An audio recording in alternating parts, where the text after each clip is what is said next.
بسم الله الرحمن الرحيم الحمد لله رب العالمين والصلاة والسلام على أشرف المرسلين سيدنا وحبيبنا مولانا محمد وعلى آله وصحبه وسلم. Comoriennes, mes chers compatriotes, je m'adresse à vous aujourd'hui alors qu'une seconde vague du Covid-19 frappe tout le monde entier, y compris notre pays, et surtout après la confirmation que le virus en circulation dans notre pays est le variant qui sévit en Afrique du Sud. Ce variant qui se révèle tout aussi virulent que le premier a la particularité de se propager rapidement et d'affecter toutes les couches de la population. Ainsi, notre pays, qui jusqu'à-là avait su circonscrire la menace du Covid, connaît ainsi une progression exponentielle de cette pandémie. Cette deuxième vague, qui a d'abord débuté dans l'île de Mouéli, a commencé au moment où, au vu des résultats obtenus, grâce aux mesures de protection anticipées que nous avions prises au tout début de la pandémie dans le monde, nous venions d'annoncer de nouvelles mesures d'allègement des restrictions sur les activités socio-économiques, culturelles, économiques et sportives. Or, malgré la mobilisation des départements concernés pour apporter l'appui et l'assistance nécessaires aux structures en place et en dépit de tous les efforts déployés, le virus se répand dans toutes nos îles. Ainsi, à la date du samedi dernier, le ministère de la Santé a enregistré 67 décès en un mois causés par cette deuxième vague, alors que la première vague, nous avons enregistré 7 morts en l'espace d'un an.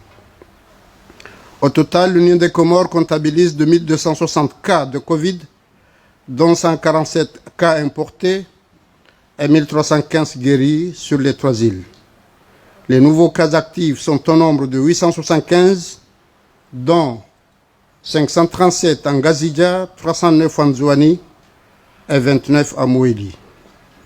Je saisis cette douloureuse occasion pour renouveler mes condoléances attristées ainsi que celles du peuple et du gouvernement comorien à l'ensemble des familles endeuillées, tout en souhaitant, grâce à Dieu, un propre établissement aux malades, et je leur dis que nous sommes de tout cœur avec eux.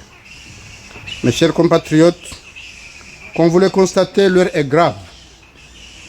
Je sais que les contraintes qui s'imposent dans le cas de forte contagiosité que nous connaissons seront difficiles, surtout au moment où notre pays, comme l'ensemble des pays du monde, peine à se relever du fait du marasme économique engendré par la première vague de la pandémie.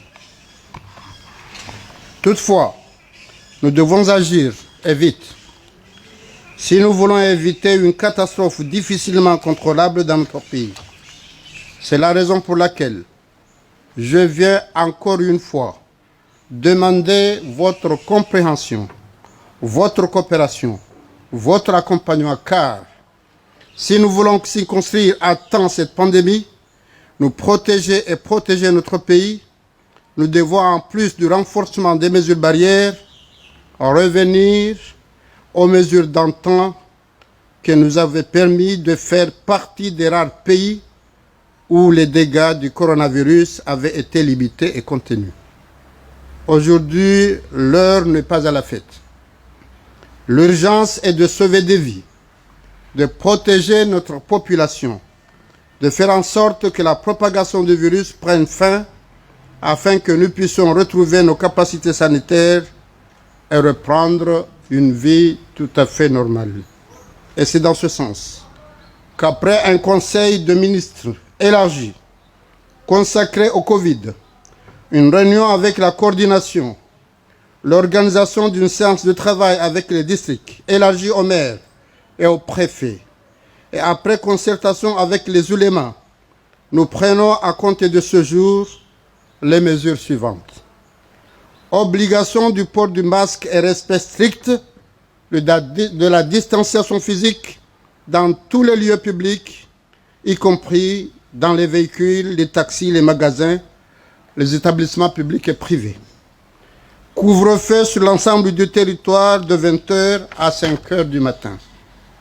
Fermeture totale de toutes les mosquées et autres lieux de culte et interdiction de tout regroupement religieux, culturel ou bachoulien.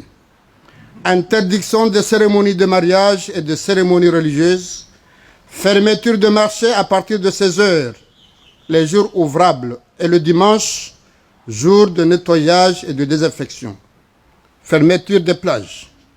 Les écoles, les collèges et les universités, certes restent pour le moment ouverts, mais étroitement surveillés et suivis au quotidien par nos scientifiques qui, en collaboration avec les responsables des établissements, aviseront des mesures à prendre en cas de nécessité.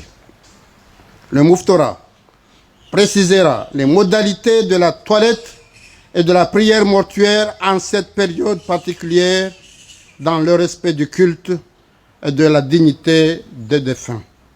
Je salue et je remercie les communautés dans les 3 îles qui ont déjà anticipé sur ces mesures et pour lesquelles le gouvernement a pris toutes les dispositions pour les accompagner dans le respect strict de ces mesures locales.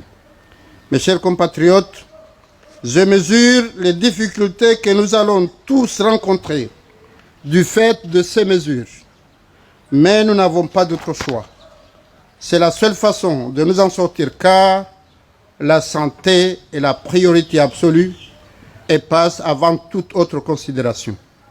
Le gouvernement fera tout ce qui est en son pouvoir pour accompagner tous les secteurs socio-économiques qui seront affectés économiquement et financièrement par ces nouvelles mesures, comme il l'a fait lors de la première vague, afin de limiter autant que faire se peut leur impact négatif sur notre économie et la vie quotidienne de notre population.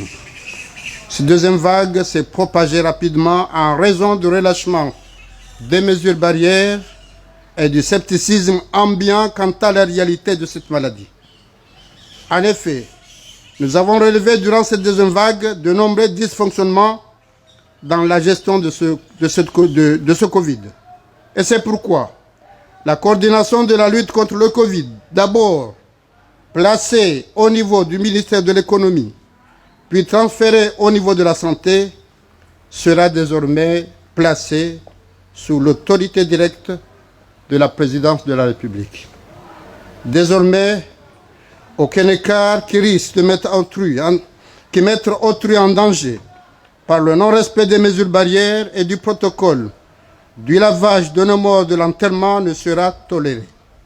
Et j'ai demandé à ce que les forces de l'ordre s'assurent que ces mesures soient respectées de la façon la plus stricte possible. Des erreurs ont été commises, certes, mais elles ne doivent pas non plus occulter le travail remarquable que les médecins et personnels de santé font aujourd'hui pour sauver des vies et protéger notre pays. Une attention particulière sera désormais portée sur la gestion des centres d'isolement. Le gouvernement y consacrera tous les moyens nécessaires et conséquents pour leur bon fonctionnement. Toutefois, aucun manquement ni écart ne sera ni toléré ni pardonné. Les médecins, les personnels médicaux, les forces de l'ordre, les bénévoles qui consacrent leur temps et qui ont fait d'immenses sacrifices pour soulager et guérir seront encouragés et soutenus. Et je voudrais d'ailleurs leur renouveler encore une fois nos remerciements et nos encouragements. Je remercie également nos autorités aéroportuaires pour les efforts déployés afin de répondre aux normes, notamment en sanitaire, qui ont permis le classement très honorable de l'aéroport de Hahaya au niveau international.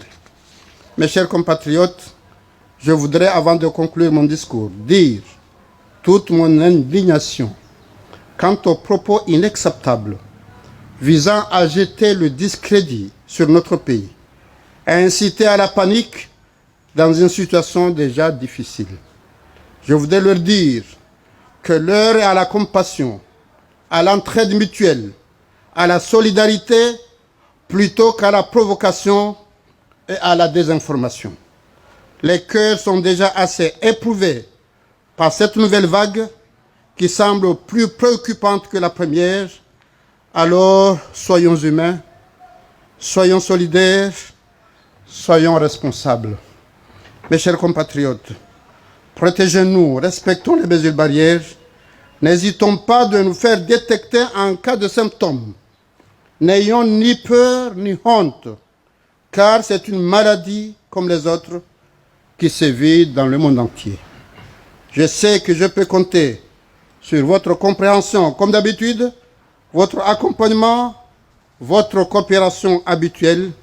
Ne cédons pas à la panique, restons à l'écoute des scientifiques et du monde médical, restons à la maison quand il n'est pas nécessaire de sortir, qu'Allah, le Tout-Puissant, bénisse notre pays. Inch'Allah, je vous remercie.